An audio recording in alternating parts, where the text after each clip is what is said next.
with people and teach people things that I know and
It's a special day that we have set aside for a special program. Today we are having an exclusive interview from one of our own, our beloved brother, all the way in Nigeria. We're bringing him in via our satellite. Um, First of all, it's a honor to be able to take advantage of the technology that we currently have, where we can bring people in from anywhere in the world to be part of our programs. Ladies and gentlemen, I have live on the line with me Prince George Hikato Obasogi, Edo State Task Force on Human Trafficking. My brother, how are you today? Can you please do the best you can, because I know that probably haven't done the best to introduce you. Can you introduce yourself to our people at home? Thank you very much, Kenneth. First and foremost, before I introduce myself, I would love to thank you.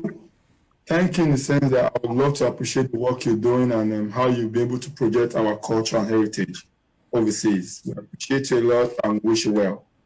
I'm George Ehato Basoge. I'm Benin.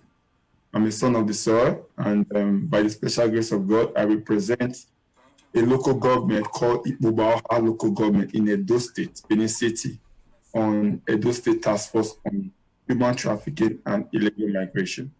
Thank you very much. Oh, thank you, thank you. First of all, I know that you are very royal. From the name alone, we all will understand that you are very royal. How is our father doing? He's doing great. Thank you very much. We bless God. Tell me a little bit about Ikpoba Oha. Where is that located?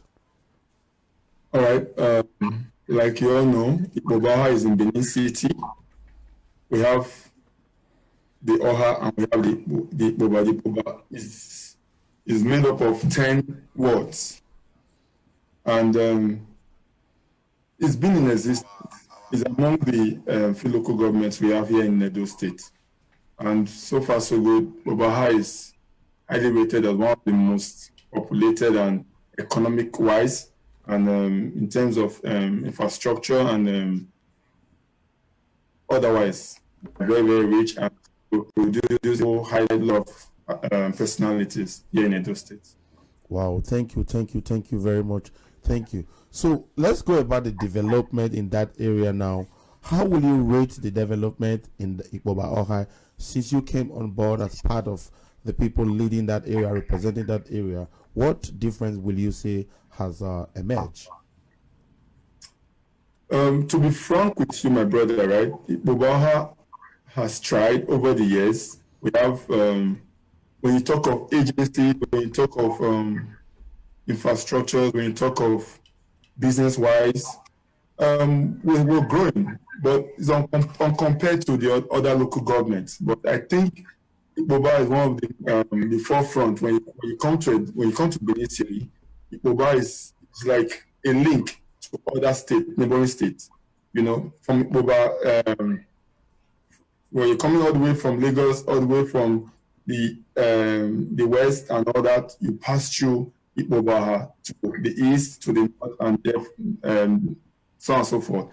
But so far so good. I'm not impressed with the road network. I think the state and federal government still have a lot to do in terms of that. And And we've been working so hard and fighting so big, because we have lots of industries, companies, agencies in Igbobaha. We have the NAPTEP headquarters here in Edo State. We have immigration. We have NECO. We have Guinness. We have so on and so forth. We have Coca-Cola and all that. So what we've been trying to do and what we'll be fighting for over the years is to see how we can, because when you visit most of these agencies, we see foreigners. We hardly see our own brothers and sisters there, you know. So we want to see how we can try and bring in an agreement whereby if you are here in our own local government and if you are here in our state, we should have a number of persons, indigenous, that you need to employ. These things don't happen in other states, but I don't know why it keeps occurring here in Edo State. And I must commend the state government and the powers on their fight to see how we can have this thing done. Boba has the largest number of industries, agencies in the state. I must say that. But so far, so good. I think it's okay. It's not too bad. We just pray for more development and always encourage the government to try and do as much as they can for us. Wow. You have covered a lot of areas, and I am not even sure which area I should be starting from.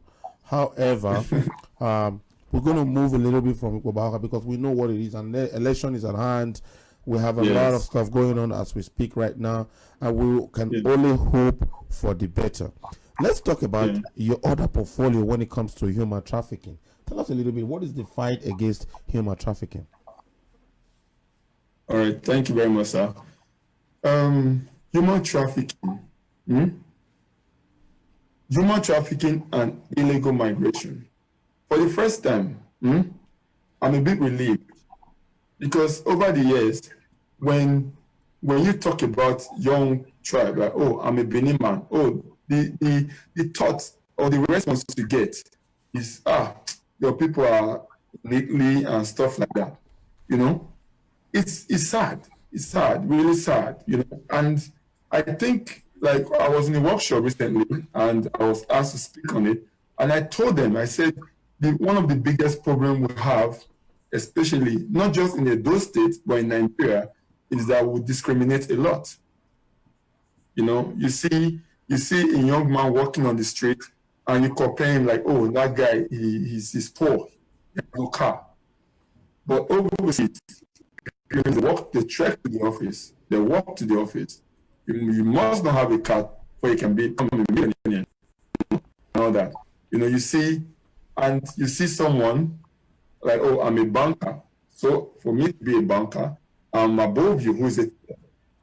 And I asked them this question. I said, come, a banker can be sacked tomorrow, but a tailor forever has a hand job and he or she will never be hungry. Very true. Right? So now this is it. This is the point. These are the things, because when these people come in, because I've seen over the years that recently that most of the legal attorneys coming in, when you ask them questions, they come to you like, oh, I have this hand job, I have that hand job, no money, no empowerment, no education and all that. So I think these are the things that these people who traffic them, the traffickers, these are the things that they put on hand to convince them with, and they make them believe that they have a better living out there, you know. And when you interview most of these people coming in from Libya and other countries, they tell you that even Nigeria is better than the way they were living. So now this is what we have been trying to do. Part of the challenging is maybe lack of job, lack of knowledge. Maybe there's no employment, and a lot of people are not informed as to where they are going, what's going to happen there. So I think one of the measures, and I don't know if you guys is in among your list what you are doing to eradicate those illegal traveling, is employment. Yes, you are very correct. On one hand, right, I will fault the government And on the other hand, right, I will fault we as individuals. Sorry to use that word. Yeah, of course, Now, course. Well, yeah, there's enough blame to be shared. The government has set up a platform. You need to go in, log in, and submit your CV. And on the other hand, the government at the same time, I still fault them because when you submit those credentials, they don't take you. They have their own special candidates, right? So now, on our own hand, right? Go there, apply, submit the CV, and follow it up. Don't just assume that the government will do anything about it. Yeah, but even on that, my brother, even on that, sorry to cut you short, there should be some incentive to encourage people to create job. I mean, government cannot hire everybody. Yeah, like I was just going there. Like now, presently, there is a platform now, Edo Jobs. All you need to do, click on Edo Job, submit your credentials. If you're an administrator, if you're a plumber, if you're an electrician, wherever you are, submit your credentials, and then who knows? A lot of persons that I don't even know have testified how they got their jobs. And now I keep telling people, right? Don't just focus on white collar jobs. You know, that is why I initially said something. I said we discriminate a lot. That is our biggest problem. I have seen tailors who have made it so big, better than workers and engineers. You know, I've seen even vulcanizers, even whatever you call it, even mechanics and all that. You know, I have seen them. These things live in you; they don't leave you. But the problem is, most of us are focused on white collar jobs. Yes, white collar jobs is good, right? But still, we need to have our own basic skills, and there are different entrepreneurial projects going on in Edo State that are inviting people, come and register. If you are a fashion designer, come, we'll train you, and all that. We'll do the best we can to elevate you and then leave the rest to you. But the problem we have is we all want to make it big, want to get rich quick. It's step by step. Now, we're talking about government, talking about entrepreneurship and incentive and all the stuff. When it comes to the youth, I do believe that the youth also have a responsibility in all this, right? And I'm glad that I'm speaking to you. Thank you for technology. We can see each other. You can see me and people can see us at home. So we are youth, we will say. What do you think? Which position or what role are we in all this mess? Yes, honestly speaking, I must be real with you. The youth are too quick in making money, and it has really gotten us to a lot of mess. I see on this, internet and on TV on how these killings